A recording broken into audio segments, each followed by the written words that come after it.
సెషన్‌కి husband, wife ఇద్దరు కలిసొచ్చారు. Wife complaint చేస్తుంది ఏంటంటే, "సార్ అసలు నేననే పర్సన్ ఉన్నారని ఇంట్లో లెక్కే లేదు సార్. తనకెంత సేపటికి తన పేరెంట్స్‌కి, తన ఫ్రెండ్స్‌కి ఇచ్చేంత వాల్యూ నాకసలు ఇవ్వరు సార్." హస్బెండ్ అడిగాను, "దీని గురించి మీరేమంటారంటే?"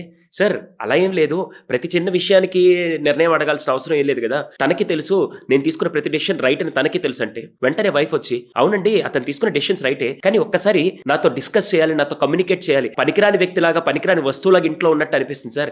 ఏది అసలు డిస్కస్ చేయడు, ఓపెన్‌గా ఇలా చేద్దామని ఎప్పుడైతే ఒక పర్సన్‌గా నన్ను గుర్తించి, నాకు వాల్యూ ఇచ్చి నాతో డిస్కస్ చేస్తాడో, అది నాకు చాలా ఆనందం అనిపిస్తుంది సార్" అని చెప్పిన తర్వాత, అది విన్న తర్వాత వెంటనే హస్బెండ్, "ఈ చిన్న విషయం తనని డిస్టర్బ్ చేస్తుందంటే మాత్రం తనతో డిస్కస్ చేసిన తర్వాత నేను నిర్ణయం తీసుకుంటానని" చెప్పి అన్నాడు. అక్కడికి అది క్లోజ్ అయింది. చాలా మంది ఫ్యామిలీస్‌లో ఆ ప్రాపర్ కమ్యూనికేషన్ లేకుండా ఇంట్లో సమాజం మొత్తానికి, ప్రపంచం మొత్తానికి తెలుస్తుంది గానీ, కట్టుకున్న పార్ట్నర్‌కి మాత్రం అస్సలు తెలియకుండా అంత కమ్యూనికేషన్ మీరు వర్స్ట్‌గా మెయింటైన్ చేస్తూ ఉంటే రిలేషన్ చాలా నష్టపోతారండి. సెషన్‌కి హస్బెండ్